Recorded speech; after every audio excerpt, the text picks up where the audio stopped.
और अब बात रूस यूक्रेन युद्ध की। रूस यूक्रेन युद्ध के बीच आज भारत के लिए भी खास दिन है। भारतीय विदेश मंत्री इस वक्त मॉस्को में मौजूद हैं, जिन पर दुनिया की निगाहें टिकी हुई हैं। एस जयशंकर का रूस दौरा दो वजहों से बेहद अहम है। दोनों देशों के बीच क्या क्या डील होगी, वॉर को लेकर भारत का रुख क्या सामने आएगा। भारतीय विदेश मंत्री के रूस दौरे के संदर्भ में हम इन दोनों ही मुद्दों पर आपको जानकारी देते रहेंगे। खास बात यह है कि एस जयशंकर के इसी दौरे में पीएम मोदी के रूस दौरे की रूपरेखा भी बन सकती है, जो टाइमिंग को देखते हुए काफी अहम होगी। ये समझने की कोशिश भी हम कर रहे हैं, लगातार आपको हर अपडेट इससे जुड़ा हुआ दे रहे हैं। वॉर फ्रंट पे भी कई एक्शन है। हम आपको बताएंगे कि यूक्रेन में क्यों न्यूक्लियर हमले से निपटने की तैयारी युद्ध स्तर पर हो रही है। लेकिन तस्वीरें देखिए, एस जयशंकर मॉस्को में मौजूद हैं। भारत रूस के बीच मजबूत आर्थिक रिश्ते बने, उस पर चर्चा होगी। रूस भारत का 7वां सबसे बड़ा ट्रेड पार्टनर है। लेकिन इस वक्त विदेश मंत्री जयशंकर के राजधानी मॉस्को में होने पर कृषि से हर दिन, हर महीने, हर साल, इतना ही नहीं आपके रिटायरमेंट के लिए भी पैसे कमाना है, फिर देरी किस बात की। फ्रीडम ऐप को अब भी डाउनलोड कीजिए। पूरी दुनिया की नजरें टिकी हुई हैं। ये खास तस्वीरें आप सीधे मॉस्को से TV9 भारतवर्ष पर देख रहे हैं। TV9 भारतवर्ष ही वो चैनल है जिस पर ये सीधी तस्वीरें आप देख रहे हैं। वो तस्वीरें जिस पर इस वक्त पूरी दुनिया की निगाहें टिकी हुई हैं, क्योंकि भारत किस तरह से रूस के साथ जो संबंध है भारत के, उसके जरिए दुनिया में जो हालात हैं इस वक्त, उसमें भी एक बड़ी भूमिका निभा सकता है। हमारे साथ मनीष मौजूद हैं, जो मॉस्को में ही मौजूद हैं। मनीष, हम वो खास तस्वीरें अपने दर्शकों को दिखा रहे हैं TV9 भारतवर्ष पर, वो तस्वीरें जो सिर्फ TV9 भारतवर्ष के पास मौजूद हैं। खास मुलाकात जो हो रही है एस जयशंकर की, मॉस्को में वो मौजूद है, लेकिन पूरी दुनिया की नजरें टिकी हुई हैं इस खास मुलाकात पर। बिल्कुल सुमेरा, चूँकि मैं उस कमरे में मौजूद हूँ, TV9 की टीम इस कमरे में मौजूद है, इसीलिए मैं इस समय अपने दर्शकों को केवल वो तस्वीरें दिखाऊंगा, ताकि मैं नहीं चाहता कि मेरी आवाज़ से उन्हें कोई दिक्कत हो। और अब आप आगे तस्वीरें देखिए।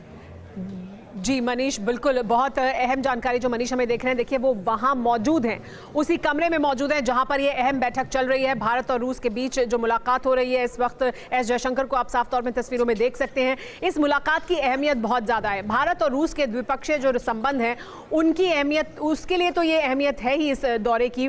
साथ ही प्रधानमंत्री नरेंद्र मोदी का जो मॉस्को दौरा होने वाला है, उसकी रूपरेखा भी इस बैठक में तैयार होगी। तो किस तरह से और मजबूत होंगे आर्थिक संबंध, किस तरह से भारत और रूस के बीच संबंधों को और मजबूत किया जाए, उसके बारे में यहां पर चर्चा होगी। लेकिन इससे भी ज्यादा अहमियत इस बात की है कि इस वक्त जो रूस यूक्रेन का युद्ध जारी है,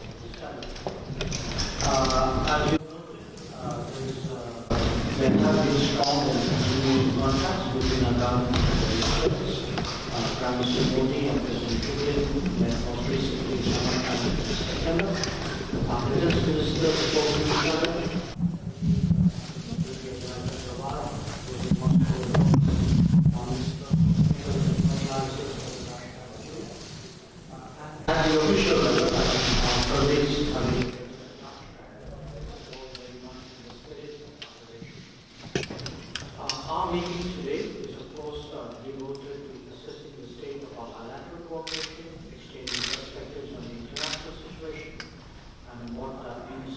तो आप सुन सकते हैं एस जयशंकर, भारत के विदेश मंत्री, वहां मौजूद हैं। भारत और रूस के बीच जो द्विपक्षीय संबंध है उसको आगे कैसे बढ़ाना है, तमाम अहम मुद्दों पर, कारोबार के साथ साथ रक्षा क्षेत्र में कैसे जो सहयोग है उसे आगे बढ़ाना है, अंतर्राष्ट्रीय क्षेत्रीय मुद्दों पर बातचीत होगी, द्विपक्षीय, क्षेत्रीय, अंतर्राष्ट्रीय सभी मुद्दों पर बातचीत होगी। प्रधानमंत्री नरेंद्र मोदी का जो रूस का दौरा होना है उसकी रूपरेखा भी यहाँ पर तय की जाएगी। रूस की राजधानी मॉस्को में मौजूद हैं भारत के विदेश मंत्री एस जयशंकर।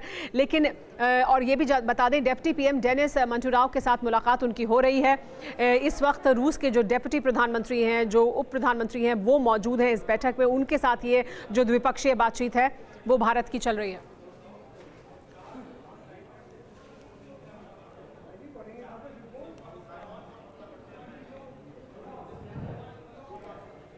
और आइए अब आपको बताते हैं कि विदेश मंत्री एस जयशंकर के रूस दौरे से जुड़ी बाकी डिटेल क्या कुछ है, यानी इस दौरे की अहमियत क्या है। मॉस्को में मौजूद हैं एस जयशंकर। दुनिया की नज़र लेकिन उन पर टिकी हुई है, भारत पर टिकी हुई है। प्रधानमंत्री नरेंद्र मोदी का रूस दौरा फाइनल हो सकता है इस बैठक के दौरान, उसकी रूपरेखा को आखिरी रूप दिया जा सकता है। रूस चाहता है कि मोदी इसी साल रूस आए, यानी इसी साल प्रधानमंत्री नरेंद्र मोदी का दौरा हो, यानी अगले 2 महीनों में ये दौरा हो प्रधानमंत्री नरेंद्र मोदी का रूस का, ऐसा रूस चाहता है। अगले हफ्ते G20 में भी प्रधानमंत्री मोदी और पुतिन की मीटिंग तय है। यानी अगले हफ्ते जो G20 होना है वहां पर भी क्योंकि मुलाकात होगी तो उसमें भी क्या कुछ चर्चा होने वाली है उसकी भी रूपरेखा यहां पर तय की जा सकती है। G20 में होने वाली मुलाकात की रूपरेखा यहां पर तय हो जाएगी। लेकिन अहमियत क्यों रखता है ये दौरा? इस दौरे की अहमियत क्या है? भारत के नज़रिए से तो अहमियत है ही, रूस के नज़रिए से तो इसकी अहमियत है ही, लेकिन दुनिया के नज़रिए से भी बहुत ज़्यादा अहमियत है इस दौरे की। पिछले कुछ दिनों में पुतिन ने बार बार भारत और पीएम मोदी की तारीफ की है। पुतिन ने बार बार इस बात पर जोर दिया है कि भारत किस तरह से अपनी स्वतंत्र विदेश नीति के तहत दुनिया में अपने लिए एक अलग स्थान बना रहा है। प्रधानमंत्री नरेंद्र मोदी के नेतृत्व में विदेश नीति भारत की स्वतंत्र हुई है और भारत अपना स्टैंड दुनिया में खुलकर लेता है। प्रधानमंत्री जिस तरह के नेता हैं उनकी भी खुलकर तारीफ की है पुतिन ने। दुनिया के कई देश मानते हैं कि भारत की पहल से युद्ध खत्म हो सकता है। कच्चा तेल और ट्रेड से जुड़े कुछ बड़े फैसले भी हो सकते हैं। हमारे साथ मनीष आ गए। मनीष, भारत और रूस के संबंध में तो ये बैठक अहमियत रखती ही है क्योंकि लगातार पुतिन प्रधानमंत्री नरेंद्र मोदी की तारीफ कर रहे हैं, लेकिन पूरी दुनिया की भी नजर है। द्विपक्षीय से आगे बढ़कर भी पूरी दुनिया के लिए भी इस बैठक की अहमियत बहुत ज्यादा है। भारत जिस तरह का स्वतंत्र विदेश नीति के तहत अपना रोल निभा रहा है इस वक्त। जी हाँ, बिल्कुल सही कहा आपने। और देखिए, आज की तारीख में अगर भारत मॉस्को में मौजूद है तो ये अपने आप में ही बहुत स्ट्रांग मैसेज है, न केवल भारत और रूस के संबंधों को लेकर। अभी अभी हमने अपने दर्शकों को सुनाया, विदेश मंत्री डॉक्टर जयशंकर जब बता रहे थे तो उन्होंने बताया कि भारत और रूस कितना टाइम ट्रस्टेड फ्रेंड है। और साथ ही उन्होंने ये भी कहा कि आज दोनों विदेश मंत्रियों की बातचीत में रूस यूक्रेन मुद्दे पर भी चर्चा होगी। अभी कुछ ही देर के बाद यहाँ पर ज्वाइंट प्रेस कॉन्फ्रेंस होगा।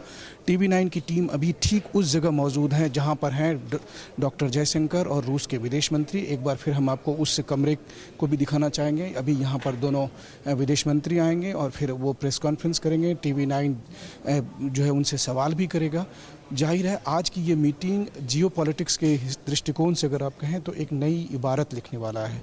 वो इसलिए क्योंकि भारत के विदेश मंत्री जब यहाँ पर हैं तो न सिर्फ भारत और रूस के संबंधों की समीक्षा होगी, बल्कि इसके अलावा खास करके जो रूस यूक्रेन युद्ध की वजह से दोनों देशों के संबंधों में या फिर दुनिया में जिस तरह का इम्पैक्ट पड़ रहा है, तो उसे लेकर भारत और रूस कैसे आगे बढ़े, उनसे जुड़े हुए हर पहलुओं पर चर्चा होगी।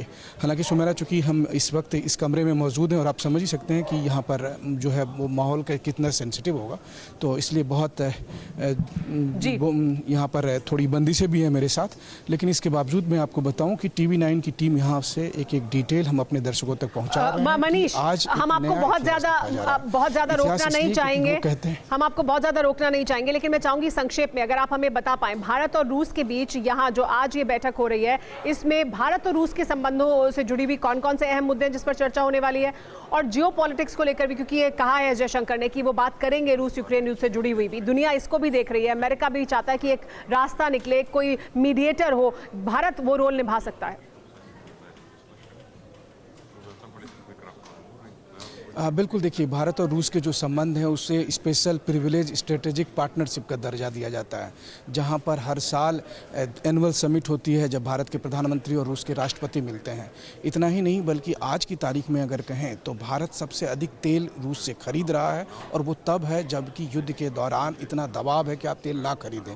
ये अपने आप में बताता है। देखिए, 1971 में जब हमें ज़रूरत पड़ी थी तो रूस ने हमें मदद की थी। आज रूस को संकट के समय ज़रूरत है और भारत उसके साथ भी खड़ा है। लेकिन भारत की अपनी एक इंडिपेंडेंट पॉलिसी है, एक नेशनल इंटरेस्ट है, और उस वजह से भारत अपनी बातों को रख रहा है। कृषि से हर दिन, हर महीने, हर साल, इतना ही नहीं आपके रिटायरमेंट के लिए भी पैसे कमाना है? फिर देरी किस बात की? फ्रीडम ऐप को अब भी डाउनलोड कीजिए।